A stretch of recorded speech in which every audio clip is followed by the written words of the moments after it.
Exalogic CMRL മാസപ്പടി കേസിൽ പ്രതിപക്ഷ നേതാവ് പിണറായി വിജയന്റെ മകൾ വീണ ടി വീണ്ടും ED ഓഫീസിൽ ഹാജരായി എന്നുള്ളതാണ്. വിഷ്ണു സുരേഷ് ആ വാർത്തയുടെ വിവരങ്ങൾ ചേർന്നു. വിഷ്ണു, അപ്പോൾ SFIOയുടെ കയ്യിലുള്ള കുറ്റപത്രം രേഖകളൊക്കെ വാങ്ങി EDക്ക് മുന്നിലേക്ക് കൂടുതൽ ചോദ്യം ചെയ്യലിനായി ഏത് സമയത്താണ് വീണ ടി ഹാജരായത്? ചോദ്യം ചെയ്യൽ എങ്ങനെ പുരോഗമിക്കുന്നു? വിഷ്ണു, 29-ാം തീയതി വീണയോട് ഹാജരാകാനാണ് ആവശ്യപ്പെട്ടത്. പക്ഷേ അവർ നേരത്തെ ഹാജരാകണമെന്ന് അങ്ങോട്ട് ആവശ്യപ്പെട്ട പ്രകാരം ഇന്ന് എത്തിയതാണെന്ന് മനസ്സിലാക്കുന്നത്. ഇന്നലെയാണ് SFIOയുടെ രേഖകൾ, SFIO റിപ്പോർട്ടുമായി ബന്ധപ്പെട്ടുള്ള അനുബന്ധ രേഖകൾ EDക്ക് ലഭ്യമായത്. EDയിൽ 134 രേഖകളാണ് ലഭിച്ചത്. അതിൽ പ്രധാനമായും CMRലും എക്സാലോജിക്കും തമ്മിൽ നടത്തിയിട്ടുള്ള ഇടപാട്, CMRലും വീണയും തമ്മിലുള്ള കരാറ്, വീണയുടെ IT റിട്ടേൺസ്, ബാങ്ക് രേഖകൾ അടക്കമുള്ള വിശദാംശങ്ങളാണ് ആ 134 രേഖകൾ ഉണ്ടായിരുന്നത്. നേരത്തെ 2 ആഴ്ച മുമ്പ് കമ്പനികാര്യാലയ കോടതി അത്തരത്തിൽ രേഖകൾ കൈമാറണമെന്ന് SFIയോട് ആവശ്യപ്പെട്ടെങ്കിൽ അതിന് കാലതാമസം നേരിട്ടിരുന്നു. പിന്നീട് ഉന്നതതല ചർച്ചകളൊക്കെ നടത്തിയ ശേഷമാണ് നിലവിൽ ഈ രേഖകൾ EDക്ക് ഇപ്പോൾ ഇന്നലെ രാത്രിയോടുകൂടി ലഭിച്ചത്.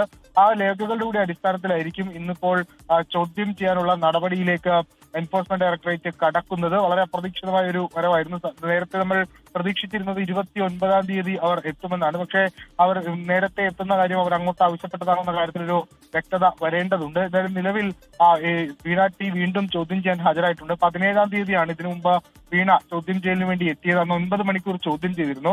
പല ചോദ്യങ്ങൾക്കും വീണ കൃത്യമായി മറുപടി നൽകിയില്ല. പ്രത്യേകിച്ച് എന്ത് സേവനമാണ് CMRL എക്സാലോജിക്ക് CMRL ജയിലിലേക്ക് കൂടെ പോകാൻ കൂടുതൽ വിശദാംശങ്ങൾക്കായിട്ട് Vipin C Vijayan, very good morning. 29-ന് ഹാജരാകാൻ ആവശ്യപ്പെട്ടു, പക്ഷേ നേരത്തെ ഹാജരാകുന്നു. ഇത് വീണ ടി ആവശ്യപ്പെട്ട് ചെയ്തതാണോ അതോ മുൻകൂട്ടി വിളിച്ചു വരുത്തിയതാണോ എന്നുള്ള കാര്യമുണ്ട്. ഒപ്പം തന്നെ ED അത് വളരെ നിർണായകമായ ഒരു അന്വേഷണ ഘട്ടത്തിലേക്ക് കടക്കുന്നു എന്ന് കൂടി മനസ്സിലാക്കേണ്ടേ? തീർച്ചയായിട്ടും വളരെ നിർണായകമായിട്ടുള്ള ദിവസങ്ങൾ തന്നെയാണ് ഈ CMRL എക്സാലോജിക് കേസുമായി നിൽക്കുന്നത്. അതിൽ വീണ ടി വീണ്ടും ഹാജരായിരിക്കുന്നു എന്നുള്ളത് വളരെ സുപ്രധാനമായിട്ടുള്ള ഒരു കാര്യമാണ്. കാരണം ഈ രേഖകളെല്ലാം തന്നെ EDക്ക് ലഭിച്ചതിന് ശേഷമുള്ള ആദ്യത്തെ ചോദ്യം ചെയ്യൽ കൂടിയാണ് ഇന്ന് നടക്കുന്നത്. ഈ വീണ ടി മുൻകൂട്ടി ആവശ്യപ്പെട്ടതാണെന്നുള്ളത് കൂടിയാണ് ഈ ഘട്ടത്തിൽ നമുക്ക് മനസ്സിലാവുന്നത്. അതിൽ കൂടുതൽ വിശദമായിട്ടുള്ള വിവരങ്ങൾ ഇനിയും ലഭിക്കേണ്ടതുണ്ട്. കാരണം തിങ്കളാഴ്ച ഹാജരാകും. ശനിയും ഞായറും ED ഓഫീസ് അവധി. അതിനുശേഷം തിങ്കളാഴ്ച ഹാജരാകണം എന്നുള്ള നിർദ്ദേശമാണ് നൽകിയത്. അതിനു മുൻപ് തന്നെ വീണ ടി EDക്ക് മുൻപിൽ ഹാജരായിരിക്കുന്നു. അതായത് 2ാം തവണ ഹാജരായിരിക്കുന്നു എന്നുള്ളതാണ്. ആദ്യത്തെ തവണ ആ ചോദ്യം ചെയ്തപ്പോൾ മൊഴികൾ ആണ് പ്രധാനമായും എടുത്തത്. അതായത് നമുക്കറിയാവുന്നത് പോലെ തന്നെ CMRLന് ഏത് രീതിയിലുള്ള സേവനങ്ങൾ നൽകി, ഒപ്പം തന്നെ 2,78,00,000 രൂപയുടെ കണക്കുകളായിരുന്നു, അല്ലെങ്കിൽ അത്രയും തുകയാണ് വീണ കൈപ്പറ്റിയിട്ടുള്ളത്.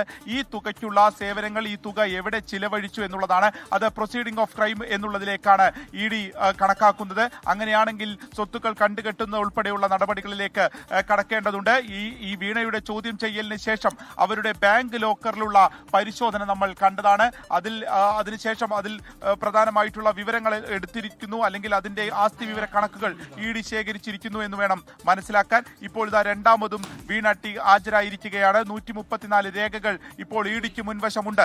ആ രേഖകൾ കൂടി വെച്ചുകൊണ്ട് ഇതിനു മുൻപ് SFIOയ്ക്ക് കണക്കുകൾ ഇത് നൽകിയതാണ്, അല്ലെങ്കിൽ മൊഴി നൽകിയതാണ് വീണ. ഈ അഡ്വക്കേറ്റ് മുഖേന തന്നെ എല്ലാവിധ വിശദമായിട്ടുള്ള രേഖകളും അവിടെ സബ്മിറ്റ് ചെയ്തതാണ്. അതിനുശേഷം നടക്കുന്ന ആദ്യത്തെ ഒരു ചോദ്യം ചെയ്യൽ എന്നതുകൂടി ഇന്നത്തെ പ്രാധാന്യം അർഹിക്കുന്നു. ഇപ്പോൾ അല്പസമയം മുൻപാണ് ഈ വീണ ED ഓഫീസിൽ ED ആസ്ഥാനത്ത് എത്തി ചോദ്യം ചെയ്യലിന് ഹാജരായിരിക്കുന്നത്. ക്രിസ്റ്റീന, വീണ ടി വീണ്ടും ചോദ്യം ചെയ്യലിന് ഹാജരായിരിക്കുന്നു. ED ആവശ്യപ്പെട്ടത് പ്രകാരം, പക്ഷെ നേരത്തെ ഹാജരായിരിക്കുന്നു എന്നുള്ളതാണ് ഏറ്റവും പ്രധാനം. ഇതിൽ EDയെ സംബന്ധിച്ച് വളരെ നിർണായകമായ ചില കാര്യങ്ങൾ കൂടി കഴിഞ്ഞ ദിവസങ്ങളിൽ നടന്നിട്ടുണ്ട്. SFIയിൽ നിന്ന് കുറേ രേഖകൾ, 134 രേഖകളാണ് എൻഫോഴ്സ്മെന്റ് ഡയറക്ടറേറ്റിന് ലഭിച്ചത്. അത് കോടതി നിർദ്ദേശപ്രകാരം കൂടിയാണ്. അപ്പോൾ ആ രേഖകൾ കൂടി കൈവശം വെച്ചുകൊണ്ടുള്ള ചോദ്യം ചെയ്യലിലേക്ക് കടക്കുകയാണ് എൻഫോഴ്സ്മെന്റ് ഡയറക്ടറേറ്റ്. വീണയെ സംബന്ധിച്ചും നിർണായകമാണത്. കഴിഞ്ഞ ദിവസം ചോദ്യം ചെയ്യലിന് വീണ ഹാജരായിരുന്നു. ഏതാണ്ട് 8-9 മണിക്കൂർ നീണ്ട ചോദ്യം ചെയ്യൽ. അതിനുശേഷം വീണ്ടും ചോദ്യം ചെയ്യുമെന്ന സൂചനകൾ ഉണ്ടായിരുന്നു. പിന്നീടാണ് ലോക്കറിലെ പരിശോധന. ചോദ്യം ചെയ്യാൻ ആവശ്യപ്പെടുന്നു വീണ്ടും. ഇപ്പോൾ 29-ന് ചോദ്യം ചെയ്യണം വരണം എന്നുള്ളതായിരുന്നു. പക്ഷേ നേരത്തെ വീണ ടി എത്തിയിരിക്കുന്നു എന്നതാണ്. വിപിൻ സി വിജയൻ തുടരുന്നുണ്ട്. വിപിൻ, എന്തുകൊണ്ടാണ് ഈ നേരത്തെയുള്ള ഒരു ചോദ്യം ചെയ്യലിലേക്ക് വീണ എത്തിയത്? പറഞ്ഞതിലും നേരത്തെ എത്തുന്നതിന്റെ സാഹചര്യം എന്താണ്?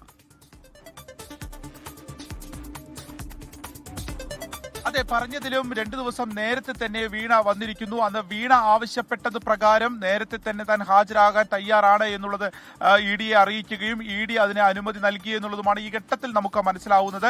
അതിൽ കൂടുതൽ വിശദമായിട്ടുള്ള വിവരങ്ങൾ ലഭിക്കേണ്ടതുണ്ട്. അതല്ല ഈ രേഖകൾ കൂടി കിട്ടിയ ഒരു പശ്ചാത്തലത്തിൽ വിളിച്ചു വരുത്തിയതാണോ എന്നുള്ളത് കൂടിയുണ്ട്. പക്ഷേ ഇന്നലെയാണ് EDക്ക് മുൻപിലേക്ക് ഈ SFIയുടെ പ്രധാനപ്പെട്ട രേഖകളെല്ലാം തന്നെ ലഭിച്ചിരിക്കുന്നത്.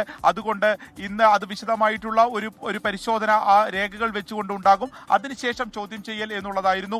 ഒപ്പം CMRLന്റെ കൂടുതൽ ഉദ്യോഗസ്ഥർ ഇനിയും വരേണ്ടതുണ്ട്. ഇതുവരെ 4 ഉദ്യോഗസ്ഥർ മാത്രമാണ് എത്തിയിരിക്കുന്നത്. 9 CMRLന്റെ ഉദ്യോഗസ്ഥർക്ക് സമൻസ് അയച്ചതാണ്. അതിൽ ശരണസ് കർത്തയും ഒപ്പം തന്നെ മുൻ ഫിനാൻഷ്യൽ ഓഫീസർ സുരേഷ് കുമാർ ഉൾപ്പെടെയുള്ള 4 പേരാണ് ഹാജരാവുകയും ഈ എക്സാലോജിക്കുമായി ബന്ധപ്പെട്ടിട്ടുള്ള കരാർ വിവരങ്ങൾ പറയുകയും ചെയ്തിട്ടുള്ളത്. അതെല്ലാം തന്നെ ഫിനാൻഷ്യൽ ആയിട്ടുള്ള കാര്യങ്ങൾ ഉയർന്ന ഉദ്യോഗസ്ഥരാണ് അതെല്ലാം ഡീൽ ചെയ്യുന്നത് എന്നുള്ളതായിരുന്നു ഈ ഡയറക്ടർ ബോർഡ് അംഗങ്ങളുടെ പ്രധാനമായിട്ടുള്ള മൊഴി. ഇതിന്റെ കൂടി പശ്ചാത്തലത്തിലാണ് സുരേഷ് കുമാറിനെ വിളിച്ചു വരുത്തി വൈകുന്നേരം വരെയുള്ള ഒരു ചോദ്യം ചെയ്യൽ നടന്നിട്ടുള്ളത്. ഈ 2016ലും 2017ലും അതായത് 16ൽ വീണ ടിയുമായും എക്സാലോജിക്കുമായി 2017ലും ഉണ്ടാക്കിയ കരാറിന്റെ രേഖകൾ, അതിൽ നിന്ന് ലഭിച്ച തുകകൾ, അതിന്റെ വിവരങ്ങൾ, ഈ CMRL മറ്റ് ആളുകൾക്കൊക്കെ നൽകിയിരിക്കുന്ന ഒരു ഡയറി എന്നിവയെല്ലാം തന്നെ SFIയുടെ രേഖയിലുണ്ട്. ഒപ്പം ഇതിനു മുൻപ് ഇവരുടെയൊക്കെ തന്നെ മൊഴി രേഖപ്പെടുത്തിയിട്ടുണ്ട്. അന്ന് പറഞ്ഞതും ഇപ്പോൾ എൻഫോഴ്സ്മെന്റ് ഡയറക്ടറേറ്റിന്റെ മുൻപിൽ പ്രാഥമികമായി പറഞ്ഞ മൊഴികളും തമ്മിൽ ഏതെങ്കിലും വൈരുദ്ധ്യമുണ്ടോ എന്നുള്ളത് കൂടി ഈ പരിശോധനയുടെ ഭാഗമാണ്. അല്പസമയം മുൻപ് വീണ ടി വീണ്ടും ഹാജരാകുമ്പോൾ അത് ED വിളിച്ചു വരുത്തിയതാണെങ്കിൽ അതിന്റെ ഗൗരവം കുറച്ചുകൂടി വലുതാണ്. ഇന്നലെ ഈ രേഖകൾ കിട്ടിയതിന്റെ തൊട്ടു പുറകെ തന്നെയുള്ള ഒരു ചോദ്യം ചെയ്യലിന്റെ നീക്കത്തിലേക്ക് കടക്കുന്നു എന്നുള്ളത് കൂടി മനസ്സിലാക്കേണ്ടി വരും. അങ്ങനെയാണെങ്കിൽ അത് വളരെ നിർണായകവുമാണ്. 29-ാം തീയതി ഹാജരാകാനായിരുന്നു വീണയ്ക്ക് സമൻസ് നൽകിയിരുന്നത്. ഒരു പക്ഷേ താൻ നേരത്തെ വരാം എന്നുള്ളത് അറിയിച്ചതിനെ തുടർന്ന് അതിനുള്ളൊരു അനുമതി ED സ്വാഭാവികമായിട്ടും നൽകാറുണ്ട്. അത് അങ്ങനെ ഒരു സ്വാഭാവിക നടപടിയാണോ ഇന്നിപ്പോൾ നേരത്തെ വന്നത് എന്നുള്ളത് കൂടി നമുക്ക് ഈ ഘട്ടത്തിൽ നമുക്ക് മനസ്സിലാക്കേണ്ടി വരും. എന്തായാലും വീണ ടി വീണ്ടും ഹാജരായിരിക്കുന്നു. 17-ാം തീയതിയായിരുന്നു ഇതിനു മുൻപുണ്ടായിരുന്ന ചോദ്യം ചെയ്യൽ. അതിനുശേഷം വിശദമായി CMRLന്റെ ഉദ്യോഗസ്ഥരും ഒക്കെ വന്ന് മൊഴി നൽകി പോയതാണ്. അതിനുശേഷം വീണ്ടും വിളിച്ചു വരുത്തിയിരിക്കുന്നു. ഈ 2,78,00,000 രൂപയുടെ കണക്ക് അത് എവിടെ ചെലവഴിച്ചു, ഒപ്പം തന്നെ എന്തിന് ലഭിച്ചു, ഈ 2 ചോദ്യങ്ങളാണ് ഇതിനു മുൻപും എൻഫോഴ്സ്മെന്റ് ഡയറക്ടറേറ്റ് പ്രധാനമായും ആരായുന്നത്. ഈ തുക നൽകാൻ മാത്രമുള്ള എന്ത് സേവനം CMRLന് നൽകി എക്സാലോജിക്ക് എന്നുള്ള ചോദ്യമുണ്ട്. അത് വീണ ടിക്ക് ഇതൊരു രാഷ്ട്രീയ ആരോപണം കൂടിയായി മാറുന്നത് നമ്മൾ കണ്ടതാണ്.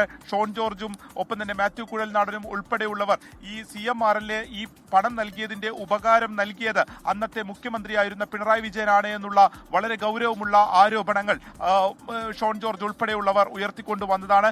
ഈ കേസ് വിടാതെ അവർ ഇതിന്റെ ഒരു പിന്നാലെ കൂടി എന്നടക്കം പറയാവുന്ന ഒരു നിലയിലേക്ക് പല ഘട്ടങ്ങളിലും പോയതായിരുന്നു. ഈ കരിമണൽ ഖനനവുമായി ബന്ധപ്പെട്ട് ഇപ്പോൾ തർക്കം അവസാനിച്ചിട്ടില്ല. പക്ഷേ അതിനു മുൻപ് തന്നെ ഈ കരിമണൽ കർത്ത എന്നുള്ള ശശിധരൻ കർത്തയുമായി ഏത് രീതിയിലുള്ള ഒരു ബന്ധം ഇവർക്ക് ഉണ്ടായി എന്നുള്ളതിനൊക്കെയുള്ള ചർച്ചകളിലേക്ക് രാഷ്ട്രീയമായി തന്നെ പലപ്പോഴും കടന്നതാണ്.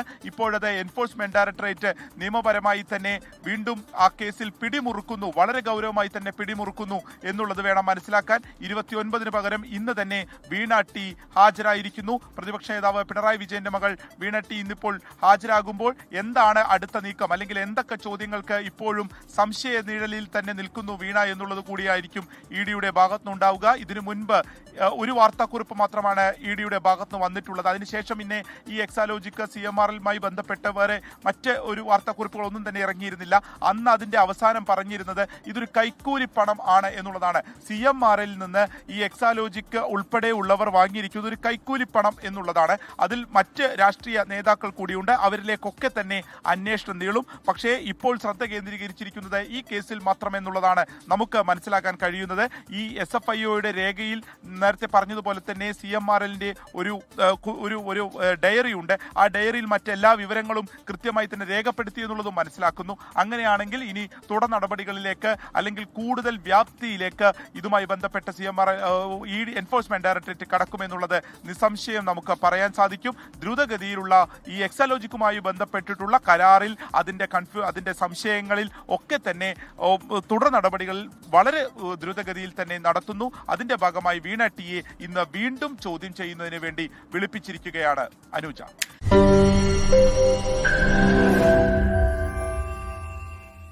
ലോകത്തെവിടെയായാലും ഏത് സമയത്തും 24 വാർത്തകളും ഓഗ്മെന്റഡ് റിയാലിറ്റി പാക്കേജുകളും എക്സ്പ്ലെയിനറുകളും വിശദമായി കാണാൻ ഞങ്ങളുടെ യൂട്യൂബ് ചാനൽ നിങ്ങൾക്ക് സബ്സ്ക്രൈബ് ചെയ്യാം.